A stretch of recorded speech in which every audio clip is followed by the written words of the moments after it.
May 13th, 1945. 0600 hours. Taungdaw, Burma. British officers moving forward through the early morning mist to assess damage from the night's fighting reached a forward trench position and stopped, staring in disbelief at what they found. A single Gurkha rifleman sat in the trench, propped against the back wall, covered in blood. His right arm was gone from the elbow down, the stump wrapped crudely with torn cloth. His face was shredded with shrapnel wounds, blood dried in streams down his cheeks. His right eye was destroyed, the socket swollen and dark. Around him were piles of spent rifle cartridges, hundreds of them scattered across the bottom of the trench. His rifle, a Lee-Enfield .303, lay across his lap, the barrel hot enough to still be radiating heat in the cool morning air. And in front of his position, stretching 30 meters in every direction, were bodies. Japanese soldiers dead, dozens of them, sprawled where they'd fallen trying to overrun the trench. Some were within arm's reach of the trench edge. Others were scattered back toward the tree line where the Japanese attack had originated. All had been shot, most multiple times, killed by accurate rifle fire from a defender who should have been dead hours ago. The officers moved closer, stepping carefully around the bodies. They began counting. 10 Japanese dead. 15. 20.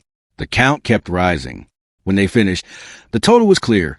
31 Japanese soldiers lay dead in front of one man's position, all killed during a single night. All killed by a Gurkha rifleman who'd lost his arm in the first minutes of battle and had kept fighting for 4 more hours with one arm, half blind, bleeding from wounds that should have killed him.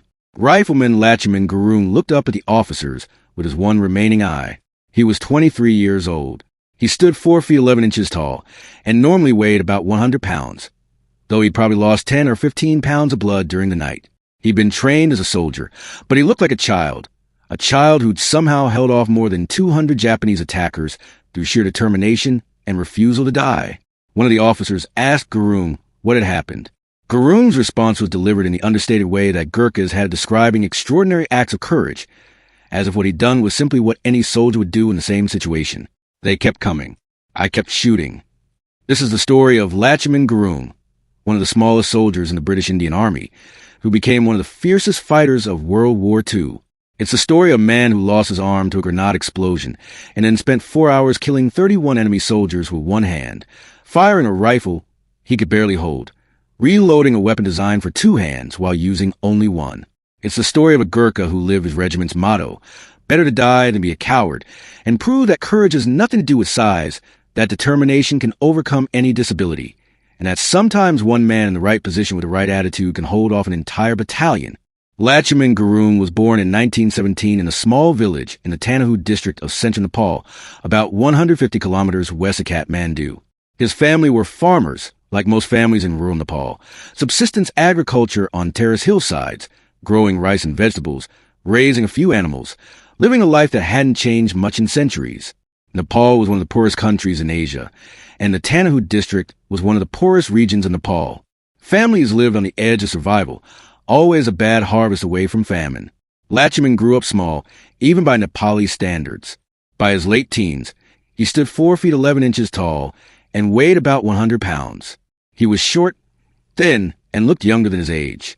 People who didn't know better might have assumed he was weak, that his small size made him unsuitable for physical work or military service. They would have been completely wrong. Growing up in the Nepali hills created a kind of toughness that couldn't be measured by size or weight.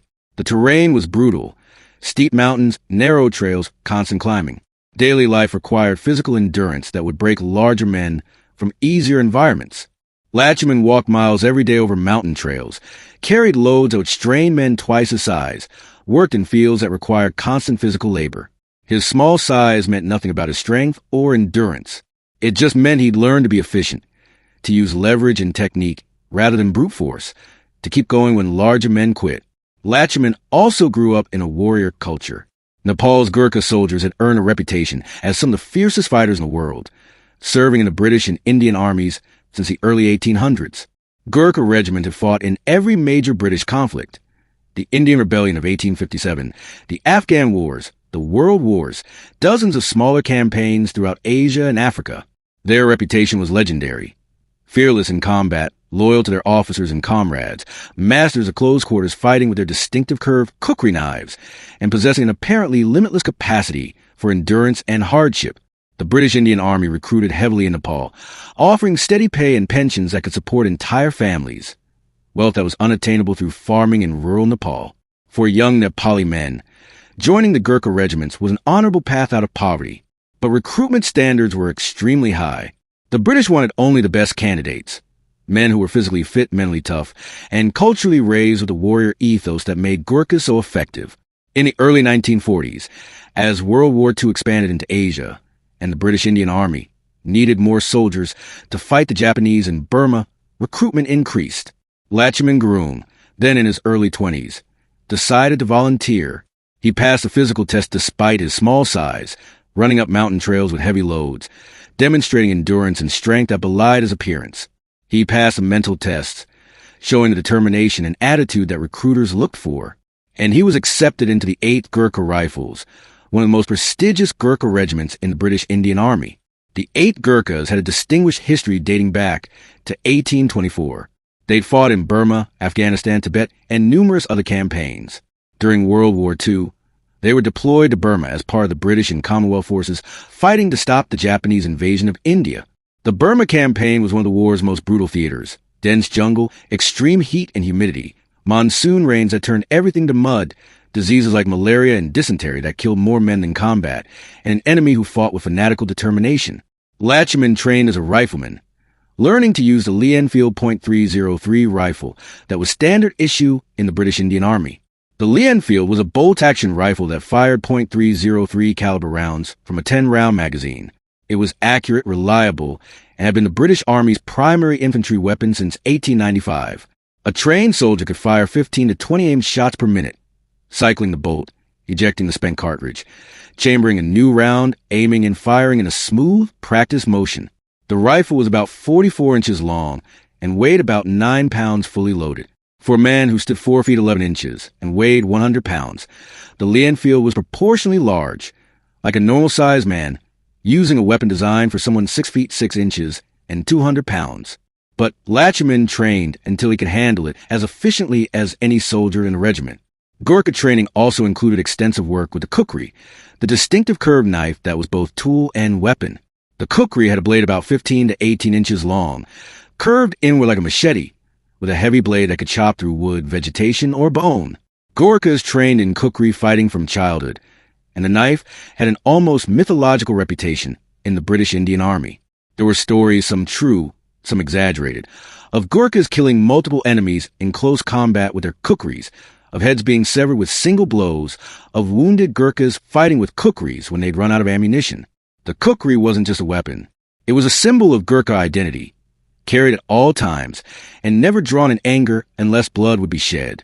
By 1944, Lachhiman was deployed to Burma with the 8th Gurkhas as part of the British 14th Army, the Forgotten Army, as it came to be known, because it fought in a theater that received little attention compared to Europe. The 14th Army's mission was to stop the Japanese invasion of India, then push them back through Burma, and eventually liberate the country. The fighting was savage. The Japanese were dug into defensive positions throughout the jungle, fighting from bunkers and tunnels that were nearly impossible to assault without heavy casualties. They also conducted Banzai charges, suicidal attacks where hundreds of soldiers would charge Allied positions screaming, try and overrun defenses through sheer numbers and ferocity. Lachhiman fought in several engagements during 1944 and early 1945 as the 14th Army gradually pushed the Japanese back. He earned a reputation as a solid, reliable soldier, not flashy, not particularly aggressive, but competent and steady under fire. His small size was sometimes joked about by other soldiers, but never in a way that questioned his courage or capability. Gurkhas didn't tolerate weakness, and Lachhiman had proven he belonged. By May 1945, the war in Burma was in its final phase. The Japanese were in full retreat, their forces shattered by months of combat and cut off from supplies and reinforcements. But retreating Japanese forces were still dangerous, still capable of mounting fierce counterattacks, still willing to die rather than surrender. The 8th Gurkhas were part of the forces pursuing the Japanese and securing territory along the Irrawaddy River in central Burma. On May 12, 1945, Lachhiman Gurung's company was positioned near the village of Taungdaw, a small settlement on the east bank of the Irrawaddy River. The area had been secured from Japanese forces a few days earlier, but intelligence reports indicated that Japanese troops were still operating nearby and might attempt to retake the village, or at least raid Allied positions to inflict casualties, and buy time for other Japanese units to withdraw. Lachhiman's platoon was assigned to defend a forward position, a series of trenches and defensive positions on the eastern edge of the Allied perimeter, the side most exposed to potential Japanese attack. His specific position was a trench about 100 meters forward of the main defensive line, a listening post designed to provide early warning if Japanese forces approached. The trench was a standard field fortification, about 6 feet deep, 3 feet wide, with a firing step that allowed soldiers to shoot from a standing position while protected by the trench walls. Lachhiman shared the trench with 2 other Gurkhas, Rifleman Bahadur and Rifleman Shrapnel. Many Gurkhas had similar names. Bahadur means brave in Nepali and was a common name or honorific. The 3 men had their rifles, several hundred rounds of ammunition, grenades, and their kukris. Their orders were simple. Watch for Japanese movement, report any activity, and if attacked, hold a position as long as possible to give the main defensive line time to prepare. As night fell on May 12th, the jungle around Taungdaw grew dark and quiet. This was a dangerous time. The Japanese preferred night attacks, using darkness to approach Allied positions without being seen. They were masters of infiltration, moving silently through jungle terrain, getting within grenade range before launching their attacks. Allied soldiers in forward positions like Lachhiman's were always on high alert at night, knowing that the first warning of an attack might be grenades landing in their trenches. At approximately 2,300 hours, 11 p.m., Lachhiman heard movement in the jungle ahead of his position. Rustling sounds, the crack of a branch, the barely perceptible noise of many men trying to move quietly. He alerted Bahadur and Shrapnel. All 3 men moved to the firing step, rifles ready, peering into the darkness. Then the screaming started. Hundreds of Japanese soldiers emerged from the jungle, charging toward the Allied positions. It was a Banzai attack, a desperate, all-out assault designed to either break through the Allied lines or inflict maximum casualties before the attackers were killed. The Japanese were screaming battle cries, firing rifles, throwing grenades. The volume of noise was overwhelming. Hundreds of voices shouting in Japanese, the crack of rifle fire, the explosions of grenades. And Lachhiman Gurung, 4 feet 11 inches tall, 100 pounds, was directly in their path. The Japanese assault on the forward positions began with grenades, dozens of them, maybe hundreds, thrown in waves toward the Allied trenches.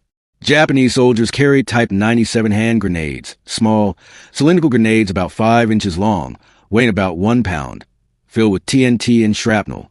The grenades had a 4 to 5 second fuse and were deadly within a radius of about 10 to 15 meters. In trench warfare, grenades were the perfect weapon. Throw them into an enemy trench, and the defenders couldn't escape the explosion. Lachhiman saw the grenades coming, dark objects arcing through the air, dozens of them, landing in and around his trench.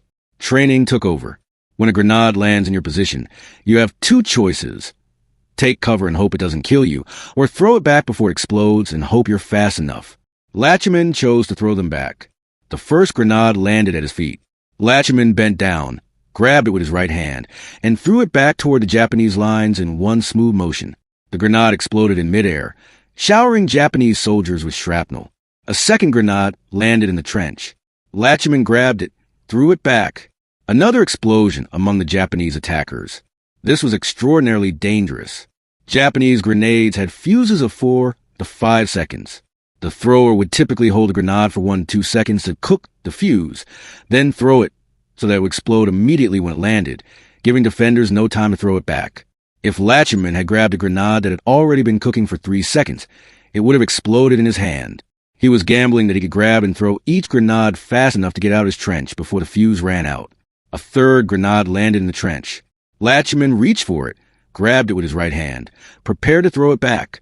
The grenade exploded. The explosion was massive, far louder and more violent than Lachhiman's brain could process. He felt intense heat and pressure, felt himself thrown backward against a trench wall, felt pain beyond anything he'd ever experienced. The world went silent. His eardrums ruptured by the concussion. His vision blurred, filled with smoke and dirt. He couldn't breathe. The explosion had knocked the wind out of his lungs. When Lachhiman's senses began returning, seconds later, though it felt like minutes, he looked down at his right arm. It was gone. The grenade had exploded in his hand, and the blast had destroyed everything from his elbow down. His forearm, hand, and fingers had simply ceased to exist, vaporized by the explosion. What remained was a mangled stump at his elbow, bones shattered, flesh torn, blood pumping from severed arteries. The shrapnel from the grenade had also shredded the right side of Lachhiman's face. Metal fragments had torn through his cheek, his jaw, his eye socket. His right eye was destroyed, not just injured, but completely ruined. The eyeball pierced and collapsed, blood and fluid leaking down his face. More shrapnel had embedded in his neck, his shoulder, his chest. He was wounded in dozens of places simultaneously, each wound serious enough to require medical attention. Several wounds serious enough to be potentially fatal if not treated. Lachhiman should have gone into shock immediately. The human body's response to catastrophic injury is to shut down. Blood pressure drops, consciousness fades. The person collapses. Shock is the body's way of protecting itself from trauma it can't handle. Soldiers who lose limbs in combat typically have a window of maybe 10 to 15 minutes of consciousness before shock takes over, and even that brief period is usually characterized by confusion, disorientation, and inability to function effectively. Lachhiman didn't go into shock, or if he did, he somehow continued functioning despite it. He would later describe the moment after the grenade explosion as very painful, which was possibly the greatest understatement in military history. His arm was gone. His face was destroyed. He was bleeding from dozens of wounds. He should have been screaming, rolling on the ground, completely incapacitated by pain and trauma. Instead, Lachhiman looked around his trench to check on his comrades. Rifleman Bahadur was dead. The same grenade that had destroyed Lachhiman's arm had killed Bahadur instantly, either from the explosion or from shrapnel. His body lay at the bottom of the trench, unmoving. Rifleman Sherbahadur was alive, but mortally wounded. He'd been hit by shrapnel from the grenade and possibly from other grenades that had exploded nearby. He was conscious, gasping, bleeding heavily. Lachhiman could see that Sherbahadur was dying, the kind of wounds that were fatal even with immediate medical attention, which was impossible in the middle of a battle. Sherbahadur died within minutes, leaving Lachhiman alone in the trench. The Japanese attack was still coming. Hundreds of soldiers were charging toward the Allied positions. Lachhiman could hear them screaming, could see muzzle flashes from their rifles, could hear grenades still exploding all around. The first wave of Japanese soldiers was almost at his trench, maybe 20 or 30 meters away, and closing fast. Lachhiman had several options, all of them rational. Option 1, retreat. He was alone, horribly wounded, had just lost his arm. His comrades were dead. There was no shame in falling back to the main defensive line, where he could get medical attention, and other soldiers could hold the position. Option 2, surrender. He was facing overwhelming odds, was too injured to fight effectively, and would certainly be overrun within minutes. Some soldiers in his position might have tried to surrender, hoping for mercy or at least for survival. Option 3, die. Simply give up, let shock take over, stop fighting and wait for death to come. Given his injuries, death was likely regardless of what he did. Why prolong the suffering? Lachhiman Gurung chose a fourth option, fight. He picked up his Lee-Enfield rifle with his left hand, his only remaining hand. The rifle weighed 9 pounds, was 44 inches long, and was designed to be operated with 2 hands. Lachhiman would have to figure out how to fire it, reload it, and aim it using only his left hand, while blood loss made him weaker by the minute and pain from his destroyed arm and face threatened to overwhelm his consciousness. But Lachhiman was a Gurkha, and Gurkhas didn't retreat, didn't surrender, and didn't quit. The regimental motto that had been drilled into him during training came back. Better to die than be a coward. If Lachhiman Gurung was going to die, and given his injuries, death seemed inevitable, he would die fighting. He would take as many Japanese soldiers with him as he could. He would hold his position until his last breath. He would prove that being small didn't mean being weak, that losing an arm didn't mean losing the ability to fight, and that one Gurkha with courage was worth more than 100 enemies with numbers. The first wave of Japanese soldiers reached Lachhiman's trench position, and Lachhiman started killing them. Firing a Lee-Enfield rifle with one hand is extremely difficult under the best circumstances. The rifle was designed to be braced against the shoulder with the stock, aimed along the barrel with the right hand on the trigger, and supported by the left hand under the forestock. Cycling the bolt to reload required the right hand to leave the trigger, grasp the bolt handle, pull it back to eject the spent cartridge, push it forward to chamber a new round, and rotate it down to lock the bolt in place. The entire process was designed around having 2 functional hands. Lachhiman had one hand, and it was his left hand, while the rifle's bolt was on the right side of the action, designed to be operated by the right hand. He would have to reach across the rifle, operate the bolt awkwardly with his left hand, then bring that same hand back to support and aim the rifle, then move it again to pull the trigger. And he'd have to do this quickly enough to shoot accurately at targets that were charging toward him trying to kill him. Lachhiman braced a rifle in the corner of the trench, using the trench wall and firing step to support the weapon since he couldn't hold it properly. He aimed as best he could with one eye, his left eye, since his right eye was destroyed, using the rifle's iron sights to line up targets. The first Japanese soldier was perhaps 15 meters away, charging toward the trench, rifle with bayonet extended. Lachhiman fired. The .303 round hit the Japanese soldier in the chest, spinning him around and dropping him. The recoil from the rifle, significant in a weapon firing full-power rifle rounds, nearly knocked the rifle out of Lachhiman's grip, since he couldn't brace it properly with two hands. Lachhiman reached across the rifle with his left hand, grabbed the bolt handle, and cycled the action. The spent cartridge ejected, a new round chambered. He shifted his hand back to the trigger area, aimed at the second Japanese soldier, who was now about 10 meters away, and fired again. Another hit. Another soldier down. Reload. Aim. Fire. Reload. Aim. Fire. The process was agonizingly slow, compared to a two-handed soldier, who could fire 15 to 20 aimed shots per minute. Lachhiman was probably managing 5 to 6 shots per minute at most, maybe one shot every 10 seconds. Under normal circumstances, that rate of fire would be inadequate against a mass attack. Soldiers charging toward a position would close the distance faster than a slow rate of fire could stop them. But several factors worked in Lachhiman's favor. First, the trench gave him cover and concealment. Japanese soldiers couldn't see exactly where he was until they were very close, and by then, Lachhiman had a clear shot at point-blank range. He was shooting at targets 10 to 20 meters away, ranges where even a one-armed, half-blind soldier with an awkwardly braced rifle could hit consistently. Second, Lachhiman's position created a bottleneck. The trench was narrow, and the terrain around it funneled attackers into approaches where they had to come at him from predictable directions. He wasn't defending open ground, where enemies could attack from all angles. He was defending a specific position where enemies had to come at him along specific avenues of approach, and he could concentrate his fire on those approaches. Third, and most importantly, Lachhiman refused to panic. Despite his wounds, despite his disadvantages, despite the overwhelming odds, he remained calm. He aimed carefully. He fired deliberately. He made every shot count. He fought like he'd been trained to fight, methodically, efficiently, without wasting ammunition or taking unnecessary risks. The first wave of Japanese soldiers broke against Lachhiman's position. Perhaps 20 to 30 soldiers had charged his trench.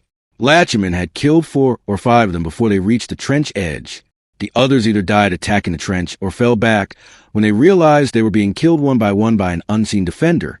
Bodies began piling up in front of the trench. Soldiers who'd been shot trying to reach Lachhiman's position. There was a brief pause, perhaps a minute, perhaps 5 minutes. Lachhiman would later say he lost track of time. His consciousness was starting to fade at the edges. Blood loss was making him weak. The pain from his destroyed arm was indescribable. Not just pain from the missing limb, but phantom pain from nerves that were firing signals to a hand that no longer existed. His face throbbed where shrapnel had torn through flesh. His remaining I was having difficulty focusing.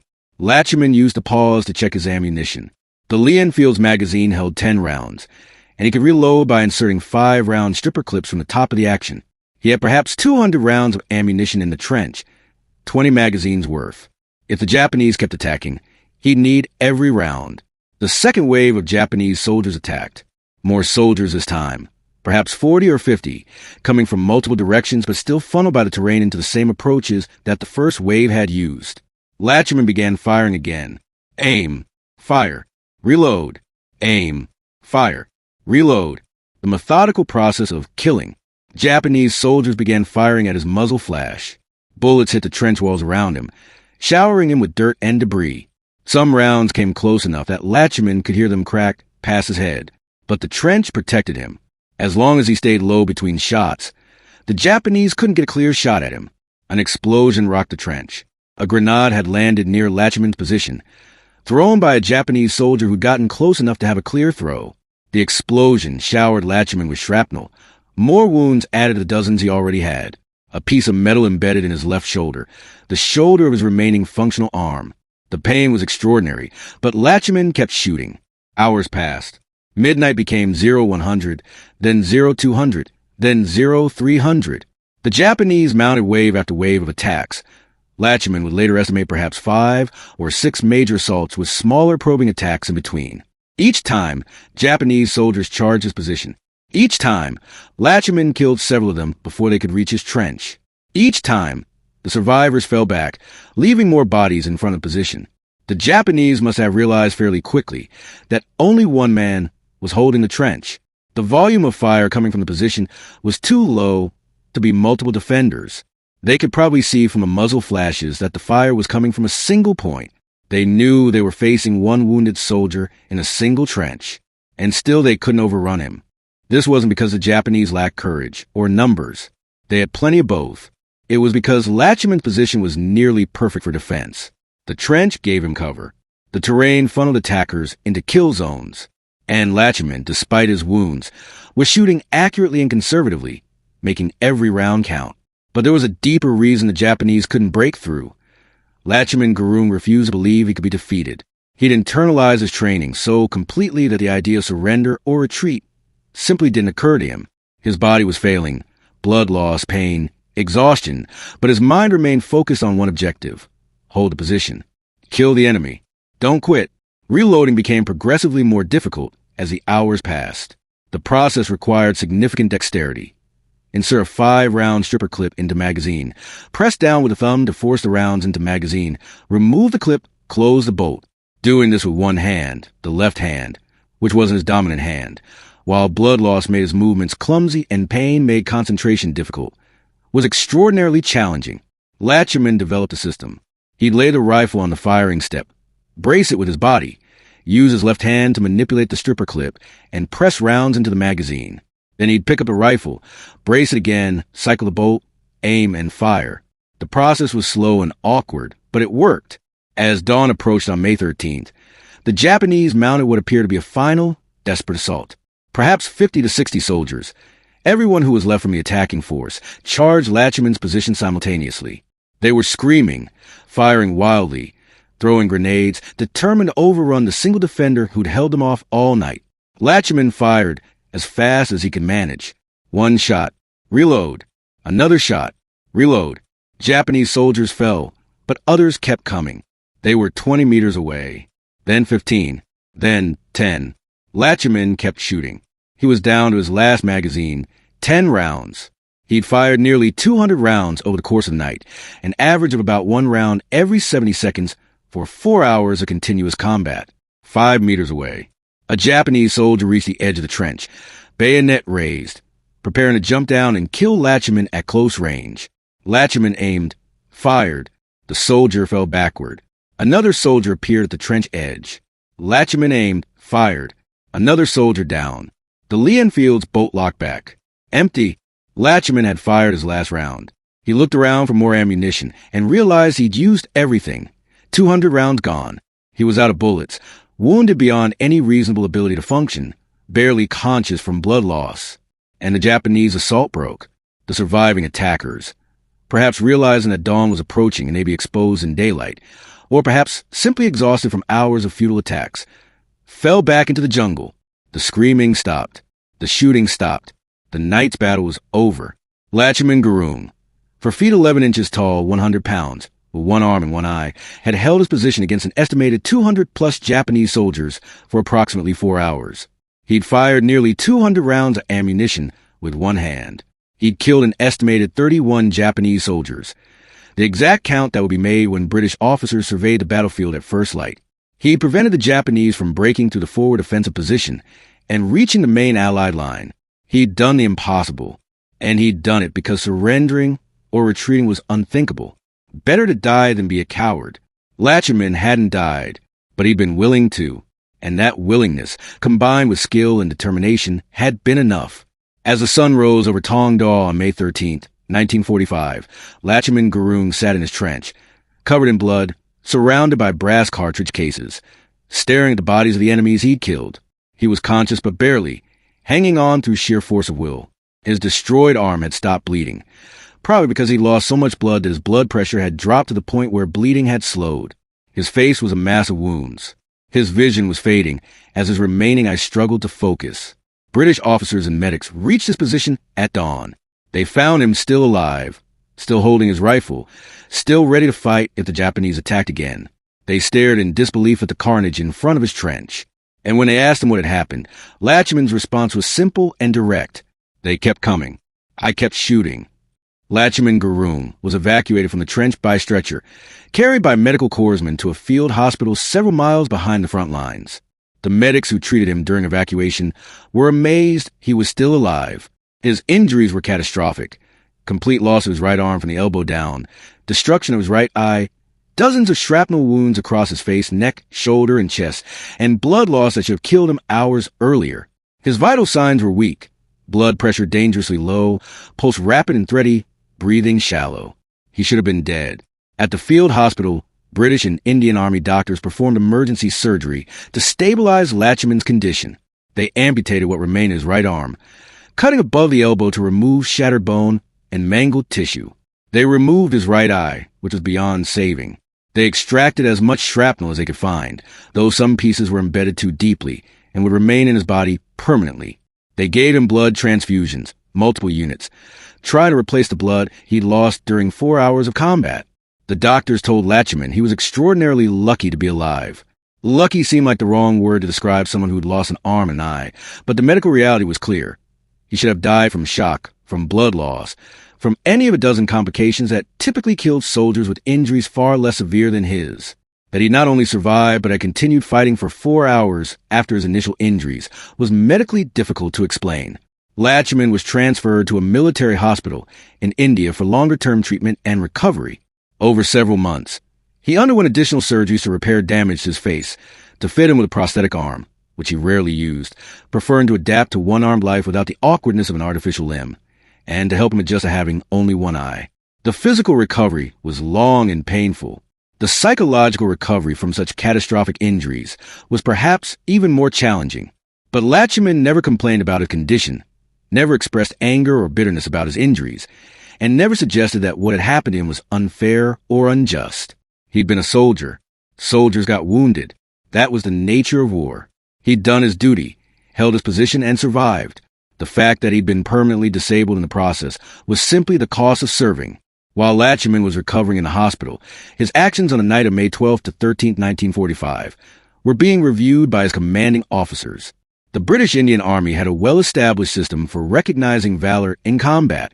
The highest decoration available to Commonwealth soldiers was a Victoria Cross, Britain's equivalent to the American Medal of Honor.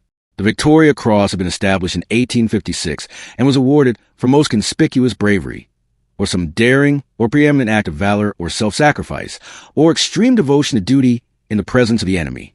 The Victoria Cross was extraordinarily rare. During World War II, only 182 Victoria Crosses were awarded to all Commonwealth forces, British, Canadian, Australian, Indian, and others, over 6 years of global warfare. The standards of the award were extremely high. It wasn't enough to be brave or to fight well. Recipients had to demonstrate extraordinary heroism that went far beyond normal expectations of courage in combat. Lachhiman Gurung's actions clearly met those standards. He'd been horribly wounded in the first minutes of battle and had continued fighting for hours against overwhelming odds. He'd killed 31 enemy soldiers while operating a rifle designed for 2 hands, using only one hand. He'd held a critical position that prevented a Japanese breakthrough that could have led to dozens or hundreds of Allied casualties. And he'd done all of this while suffering from wounds that should have killed him or at minimum rendered him unconscious within minutes. His commanding officer submitted a recommendation that Lachhiman Gurung be awarded the Victoria Cross. The recommendation went up through the chain of command, battalion, regiment, division, corps, army. Each level reviewed the evidence, read statements from witnesses who'd been at the battle or who'd arrived at dawn to find Lachhiman still alive in his trench surrounded by Japanese bodies, and confirmed that his actions met the criteria for the Victoria Cross. On December 19, 1945, 7 months after the battle, the award was officially announced. The citation read, "In Burma on 12/13 May 1945, Rifleman Lachhiman Gurung was manning the most forward post of his platoon when at least 200 enemy attacked his company position. During the fight, he sustained many wounds, the most serious being the loss of his right hand from a grenade which burst in it. Notwithstanding his grievous injuries, refusing all aid, alone and in great pain, He stood and fired his rifle with his left hand for 4 hours and beat off all attacks until assistance came. His outstanding gallantry and extreme devotion to duty in the face of almost overwhelming odds were the main factors in the defeat of the enemy. The citation was understated. Military citations typically were, but captured the essential facts: grievous wounds, refusal to retreat or surrender, hours of solo combat, defeat of numerically superior enemy force. What the citation couldn't fully convey was the extraordinary determination required to do what Lachhiman had done, the mental and physical toughness that allowed a man with catastrophic injuries to keep fighting when every instinct and every rational calculation said he should stop. Lachhiman Gurung was presented with his Victoria Cross in 1945 at a ceremony attended by senior British and Indian Army officers. The Victoria Cross itself was a simple bronze cross, cast from the metal of Russian cannons captured during the Crimean War, suspended from a crimson ribbon. It was small, unadorned, deliberately modest in appearance. The value wasn't in the medal itself, but in what it represented: recognition from the highest levels of the British military that the recipient had demonstrated the greatest possible courage in the face of the enemy. For Lachhiman, the award was an honor, but not something he dwelled on. He'd done his duty as a Gurkha soldier. The fact that his duty had required extraordinary heroism didn't make it less his duty. When asked about the battle in later years, Lachhiman would typically deflect questions or give brief, matter-of-fact answers. He wasn't comfortable being called a hero. He'd been a soldier, doing what soldiers do. After the war ended and Lachhiman had recovered sufficiently from his wounds, he was honorably discharged from the British Indian Army with a disability pension. He returned to Nepal, to his village in the Taungdaw district, and resumed civilian life as best he could as a one-armed, one-eyed man in his late 20s. Life was difficult. Farming, the primary occupation in rural Nepal, was physically demanding work that was challenging for a fully able-bodied person and extremely difficult for someone with Lachhiman's disabilities. Simple tasks that most people took for granted required adaptation and creativity when you only had one arm and limited depth perception from having one eye. But Lachhiman adapted. He learned to do things one-handed that most people did with two hands. He learned to judge distances and move through terrain despite having no depth perception. He worked, he married, he raised a family. He became a respected elder in his village, known not primarily for his Victoria Cross or his war service, but for his character, his humility, his work ethic, his refusal to complain about his disabilities or to ask for special treatment. The Victoria Cross came with a small pension from the British government. Not a fortune, but enough to provide some financial security. More importantly, it came with respect. In Gurkha culture, military service was already highly honored, and a Victoria Cross recipient was revered. But Lachhiman never used his status for personal advantage. He lived simply, worked hard, and treated everyone with the same courtesy and respect regardless of their station. As decades passed and the generation that fought in World War II aged, Lachhiman Gurung became increasingly recognized as one of the great heroes of the Burma campaign. Military historians studying the war in Asia cited his action as an example of extraordinary individual courage. The British Indian Army and later the Indian Army held him up as an example to new generations of soldiers. The Gurkha regiments, still recruited from Nepal and still serving in the British and Indian armies, told his story to new recruits as an illustration of the Gurkha warrior spirit.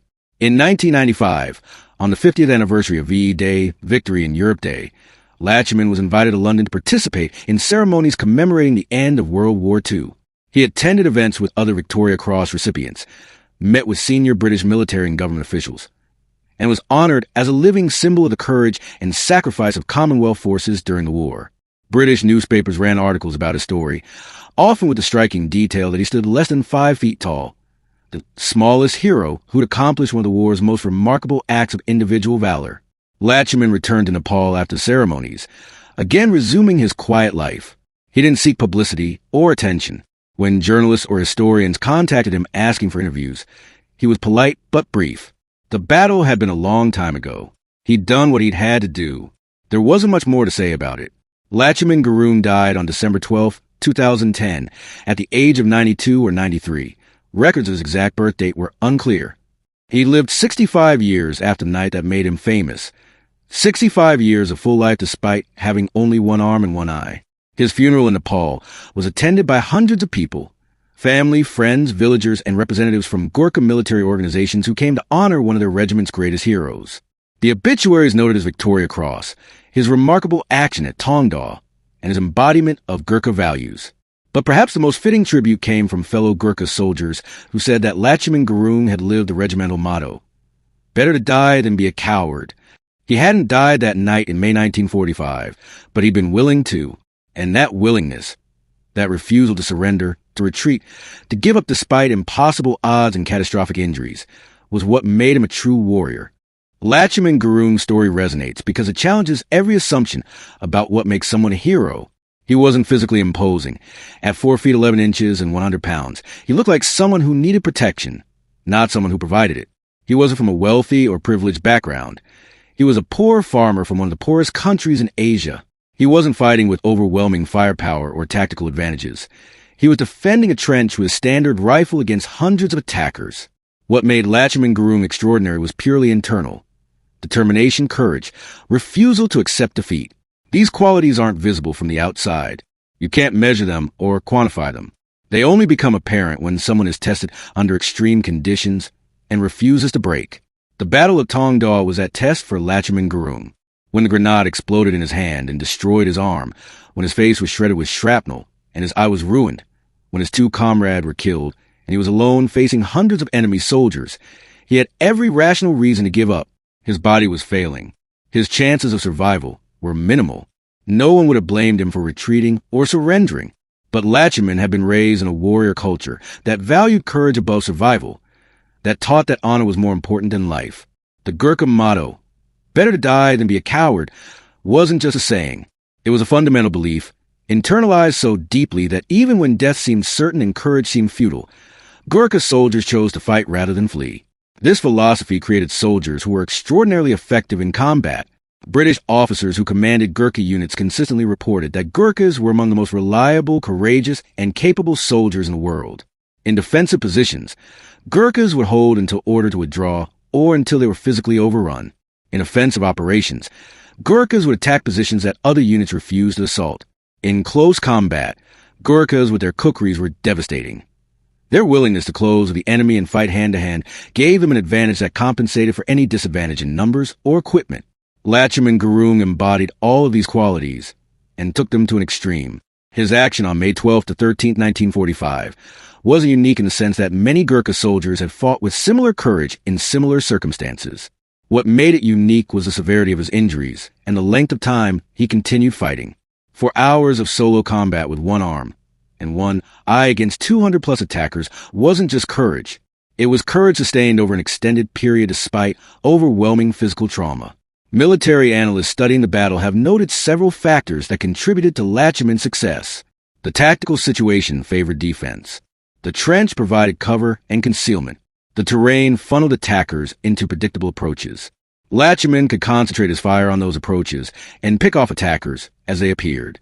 Lachhiman's marksmanship was exceptional. Even with one arm and one eye, he was hitting targets consistently at 10 to 20 meters. This suggests that his training and experience had given him a level of proficiency with the rifle that allowed him to compensate for his injuries. The Japanese tactics were predictable.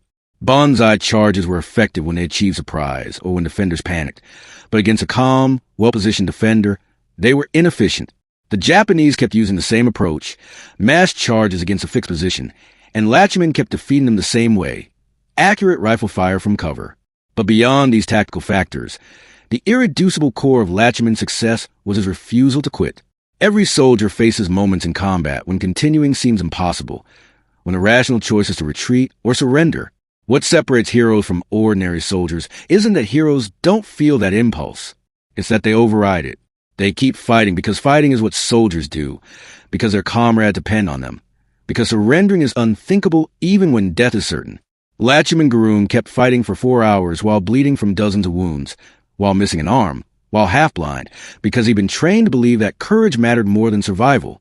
That belief, that willingness to die rather than fail in his duty, is what made him a Victoria Cross recipient, and what makes his story endure as an example of the highest form of military courage. For Gurkha soldiers who came after him, Lachhiman Gurung became a symbol and a standard. New recruits joining the Gurkha regiments heard his story during training. They learned that being small didn't mean being weak, that injuries didn't justify giving up, and that one determined soldier could hold off an enemy battalion if he refused to accept defeat. The story was inspiring, but it also set an impossibly high bar. How can any soldier live up to the example of a man who'd fought for 4 hours with one arm? The answer, Gurkha trainers would explain, was that soldiers weren't expected to replicate Lachhiman's specific actions. They were expected to internalize his attitude. That duty came first, that courage was a choice, and that being a coward was worse than dying. If soldiers carried that attitude into combat, they'd find that they were capable of far more than they'd imagined. For the broader public, Lachhiman Gurung's story challenged common assumptions about heroes. Hollywood movies and popular culture tend to portray heroes as physically impressive, tall, strong, conventionally handsome. Lachhiman was none of those things. He was tiny, and after his injuries, he was visibly disabled. If you'd seen him on the street, you'd never have guessed that he was one of the most decorated soldiers of World War II. This disconnect between appearance and reality is part of what makes his story powerful. It reminds us that courage isn't about size or physical ability. It's about character, about what you do when everything is going wrong, when you're hurt and scared and facing impossible odds, when every rational calculation says you should quit. Heroes are people who don't quit in those moments. And that quality can exist in anyone, regardless of how they look or where they come from. Lachhiman Gurung died in 2010, but his legacy endures. The Gurkha regiments still tell his story. The British and Indian armies still study his action as an example of extraordinary individual courage. Military historians still cite the Battle of Taungdaw as one of the most remarkable defensive stands by a single soldier in modern military history.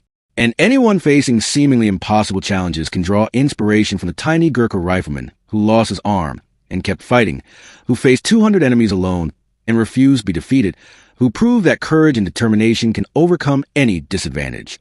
Better to die than be a coward. Lachhiman Gurung lived that motto, and in living it, he became immortal. Not in the sense of never dying, but in the sense that his example will inspire soldiers and civilians alike for as long as people value courage, duty, and the refusal to surrender in the face of overwhelming odds. When British officers found Lachhiman Gurung at dawn on May 13, 1945, sitting in his trench surrounded by the bodies of 31 Japanese soldiers he'd killed, they asked him how he'd done it. His answer was simple. They kept coming. I kept shooting.